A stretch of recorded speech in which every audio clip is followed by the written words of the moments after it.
Hello everyone and welcome back to some more Let's Play Pokemon Crystal. So I don't exactly remember what I was doing last episode because it's been like a week and a half since I last played, but then again, the one thing good about Pokemon games is you usually don't exactly have to be able to remember what you were doing even after like a month of not playing. They're usually pretty straightforward games and the progression is usually fairly linear. Alright, let's just talk to some of the townsfolk. I collect Pokemon. Do you have Bellsprout? Want to trade for my Onix? Nah, no thanks. A Pokemon unit grows quickly, but if you don't have the right gym badge, they may disobey you.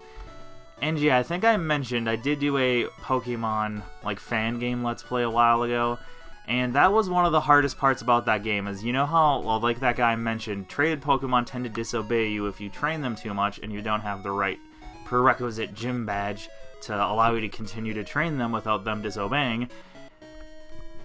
Like, that's obviously a thing in, all the Pokemon games, but in Pokemon Reborn, the one I was playing, so I always found it creepy how this woman's color palette blends in with the floor of the room. Doesn't that seem so weird?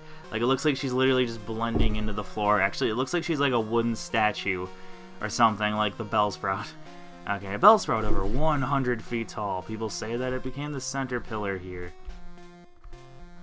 Yeah, I don't know, maybe it's just me, but I feel like, at least personally, I feel like this Pokemon game just feels a lot more just in general, unnerving and creepy, in just all the towns. Because obviously in, Pokemon Yellow you had that, what the hell's the name of the town? I should know the name of it because I've probably heard the song of it 1,000 times. What is it called? I'm sure you all know the one city with the dead people and Pokemon and whatever. Well, not people, but yeah, the dead Pokemon tower. That was creepy, sure, but I feel like almost every town in Pokemon in the second gen, they just all seem sort of unnerving and creepy. I don't know if that's just me, but I've just always felt that way. Sprout Tower was built long ago as a place for Pokemon training, and I'm pretty sure all these guys are supposed to be monks, but I always remember being really creeped out by them because I thought they were all just clones or something, because they obviously have the exact same sprite and everything, and every single one of them looks the same. It just always creeps me out. Only if you reach the top will you obtain an HM. Oh, an HM? Yeah, we obviously have to get that. I guess we might as well. Actually, did I even heal my Pokemon? I should look at that, yes. We just have the Cyndaquil. I mean, we've got two others, but Cyndaquil is the only one I'm really going to bother training. However hard we battle, the tower will stand strong. You know what I have to say is kind of weird, actually, is listening to the, music in this game not on, the Game Boy speakers. You know what I mean? Because obviously, when you play through an emulator, the sort of, I guess, sound, I don't know, fidelity, I guess might be the word. I'm not a sound guy at all, so I don't really know what all the terms that people who are, sound file or audio files throw around. I don't really know what they all necessarily mean, but it's kind of weird how, the sound quality and the sound fidelity is so much better when you're playing through an emulator. It's if it's, at least to me, it sounds weird not having that, weird, shitty sound coming from the Game Boy speakers. It's kind of funny how something like that can, stick with you. And that's probably why a lot of people hate emulators, is that even though technically, playing on the real version is actually inferior, it's just what they remember and what you're used to. And I also noticed it's weird how the backgrounds are all completely white, and I think that's just because the Game Boy Color screen was tinted yellow a bit, wasn't it? So I'm used to the screen just being a sort of off-white, not just pure white like it is on here. Actually, I think I could change the emulator settings to use the real Game Boy Color colors, but I don't know, now I don't even want to do that. I'll just stick with this.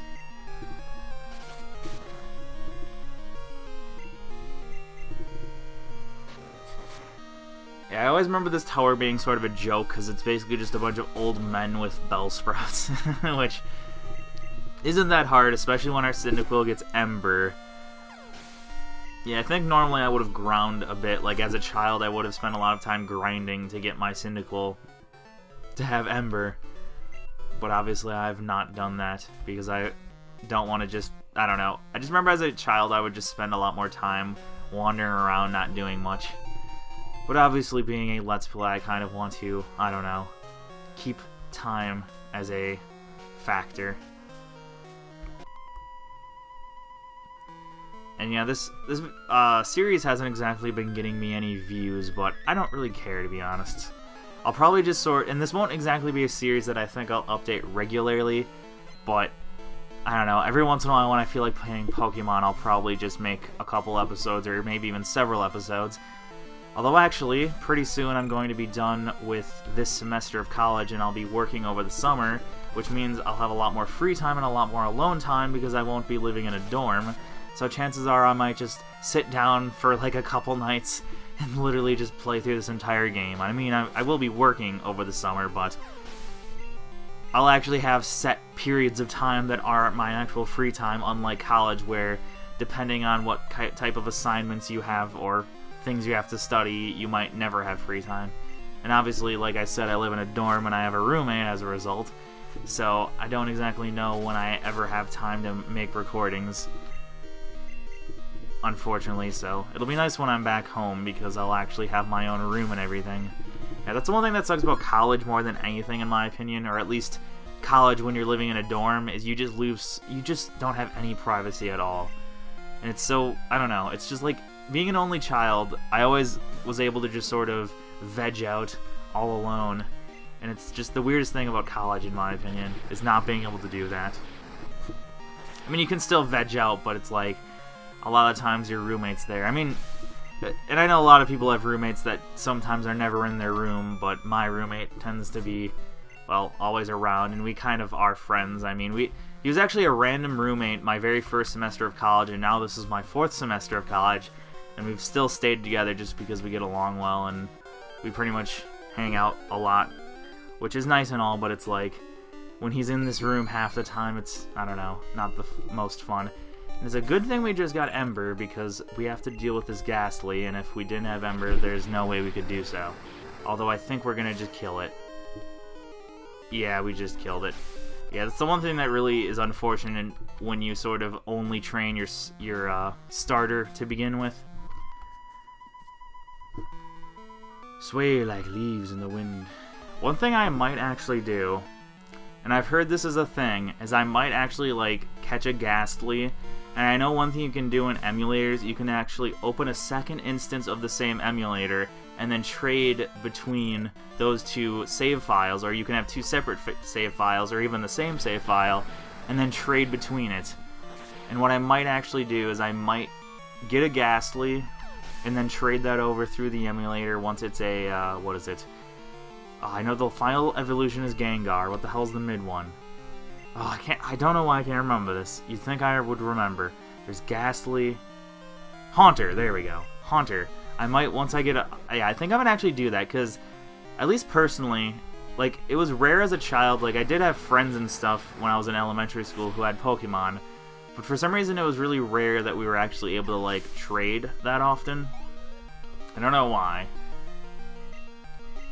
Because even though a lot of us brought it, like, our Game Boys to school, I don't know if I don't know. I don't know why I really never trade with anyone, but it was rare that I was able to get, like, the evolutions that you're only able to get through trading.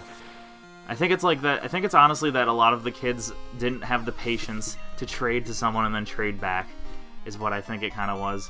I don't know. And there was only, like, a couple or several people at my elementary school that really played Pokemon enough that they would, like, bring their Game Boys to school and everything. Alright. Yeah, Cyndaquil is getting quite powerful. I might even... Actually, I did forget. I've got this Time Warp feature. I think I might just wander for a bit and try to catch this Wild Ghastly. It is a higher level, but I don't know if I want to trust using Ember again. You know what? I have the fast forward feature, so I don't really care that much about if this wastes time. Yeah, that... Oh, and it was a critical hit as well. That doesn't exactly help me. And now we're even a higher level, so that means we'll deal even more damage, which in this one case is not what I want. Yeah, I think I actually am going to train a Ghastly. That's going to be my first one. Because then at some point, once he's a Haunter, I will use the sort of... I'll try to find out how I can trade it through the emulator. So it'll still be a completely legit trade, it's just because it's through an emulator, I won't be using physical devices.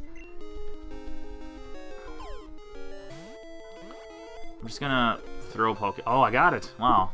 I'm surprised that I did that my first try. Gotcha, Ghastly was caught. Ghastly's data was newly added to the Pokédex.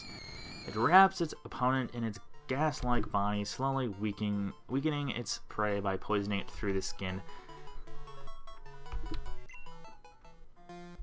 I mean, I know pretty much all Pokemon games like have had this trend of giving the gym leaders like Pokemon with moves that they shouldn't be able to learn at the level they are at, or in some cases they'll be evolved like several levels before they should be.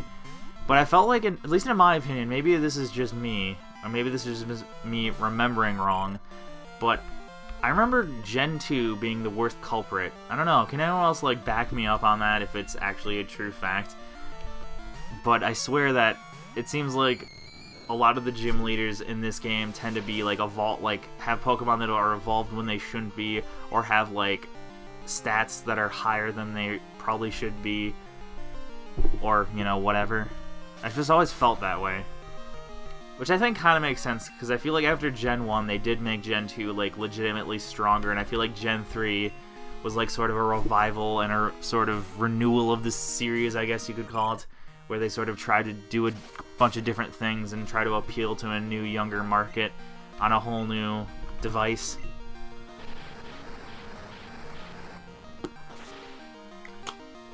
I feel like since Gen 2, although like subsequent Pokemons have been like for the most part easier.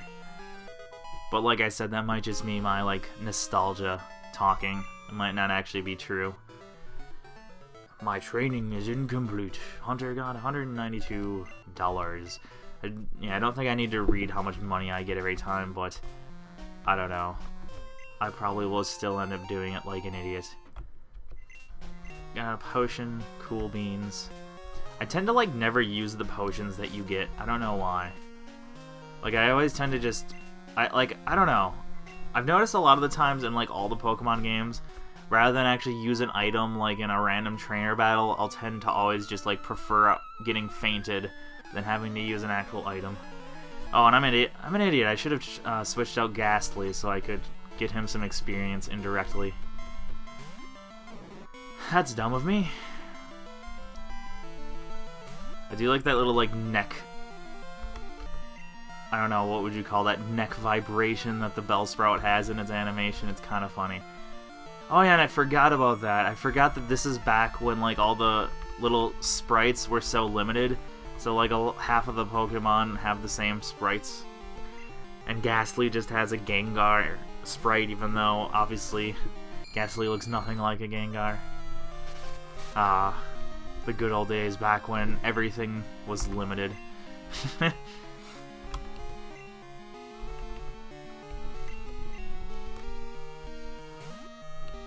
Let's have Cyndaquil take care of this. I know I could probably... I don't know. Actually, never mind. I don't think I could manage with Ghastly because I don't think any of his moves would even be effective.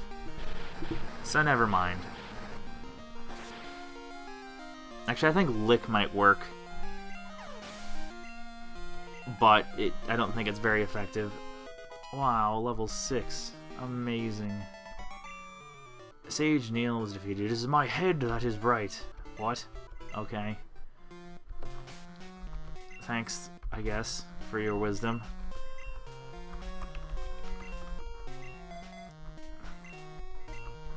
Alright, yeah, I think I'm probably going to get rid of Spinarak and maybe Rattata, but I think I'll still try to teach Rattata. I'll see how many HMs Rattata could learn. Actually, that is something I could just look up, but I'm too lazy to do so, it would seem. Let me see how much you trust your Pokemon.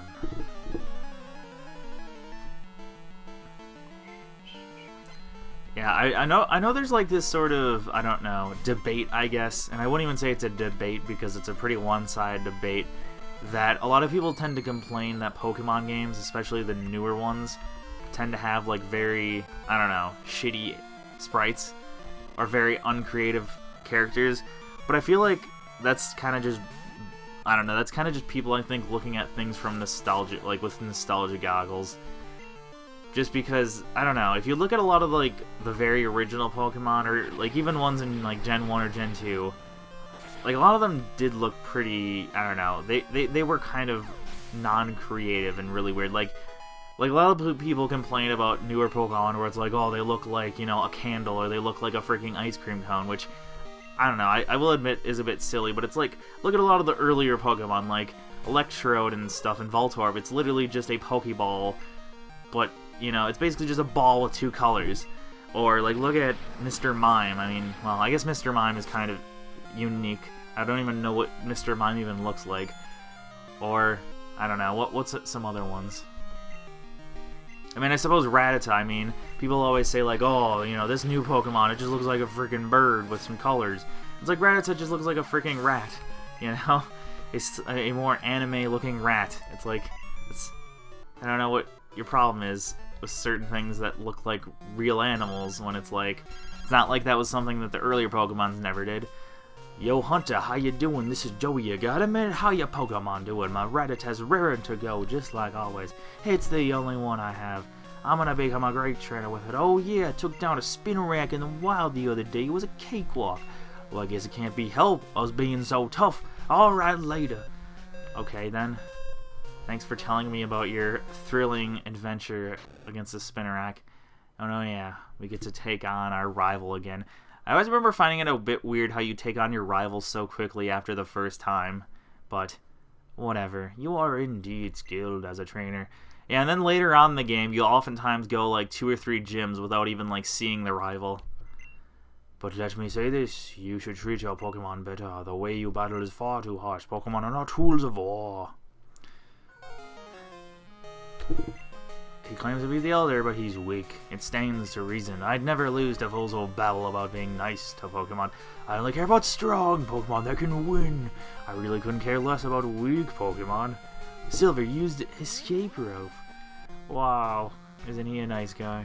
Oh god, my fingers, they're not on the arrow buttons. Okay, now we're good. Oh, and another Pokemon battle. Let's just sort of skip through this. Actually, with our high level Ghastly, I might be able to take this one out without any problem. We shall see. And yeah, like I said, I will use the fast forwarding for like random wild battles, but I'm not going to use it for like regular battles.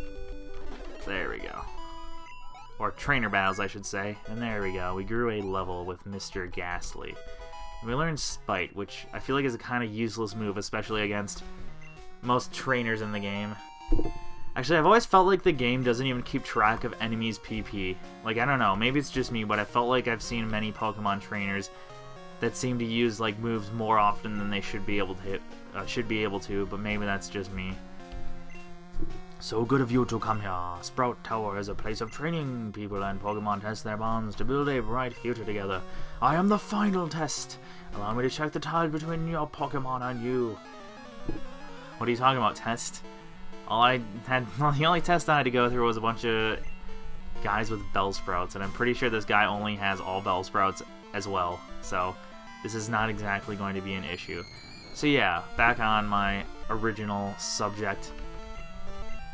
So yeah, if you look at some of the other Gen 1 and 2 Pokemon, I mean, look at Magnemite. He's literally just a couple freaking magnets, and then a circle and an eye. It's like, how is, you know, a couple magnets, or even Magnemite, or not Magnemite, Magneton, it's basically just Magnemite, but more magnets. Like, how is that necessarily any, like, more creative than, you know, like, the one Pokemon that's, like, an ice cream cone or a candle? I mean, what's really the difference besides the fact that Magnemite was obviously one of the original Pokemon, so you just remember it more fondly. So yeah, that's the thing. Oh yeah, and here's an actual Hoot. So I guess I was wrong. He doesn't just have all Bellsprouts, but close enough. Oh wow, critical hit and burned. That's pretty lucky. Yeah, I should have switched out Ghastly to give him some experience, but whatever. Cyndaquil was actually, yeah, I think it should evolve soon. I think it evolves at what, level 16, I believe, so yeah, we're relatively close. And then we'll get a nice Quilava. And that probably will be quite soon, considering we're only really training 2 Pokemon right now. And I'll actually send out our Ghastly this time, rather than just keeping it in reserve. Alright, let's send out Mr. Cyndaquil again. Yeah, it is. That's one thing I hate about when I catch new Pokemon, is I always tend to just use this tactic to get them up to par with my other Pokemon, and it's always a bit boring, but I feel like it's a lot more effective than spending like twice as long trying to defeat a Pokemon that chances are you won't even be able to defeat unless you use a bunch of potions. There we go, level 9. Yeah, I know I think the one like bad thing about doing what I'm doing is I think technically if you want to get like the strongest Pokemon, holy crap, Cyndaquil's evolving already? I did not know it was level 14. I think it doesn't evolve into Typhlosion until like 36 then. Wow, I did not remember Cyndaquil evolving only at level 14. I think that must be one of the earliest evolving starters, or maybe that's just me forgetting. Huh. Congratulations, your Cyndaquil evolved into Quilava. Wow. You and your Pokemon should have no problem using this move. Take this Flash HM. Wow, Flash, it's such a useful move. I hate Flash. I hate HMs in general. I find it weird how like the newer Pokemon games haven't gotten like out of that formula of getting an HM at each gym. You know what I mean? Like I feel like it's such a sort of like I know that the point of HMs is that it sort of impedes your progress until you beat the gym leader required to have to learn that HM. But it's like I don't know. I just feel like it's something that shouldn't be a thing. Oh, we can actually teach Spinarak Flash. So I guess it's a good thing I kept Spinarak around, so he can actually be useful for something.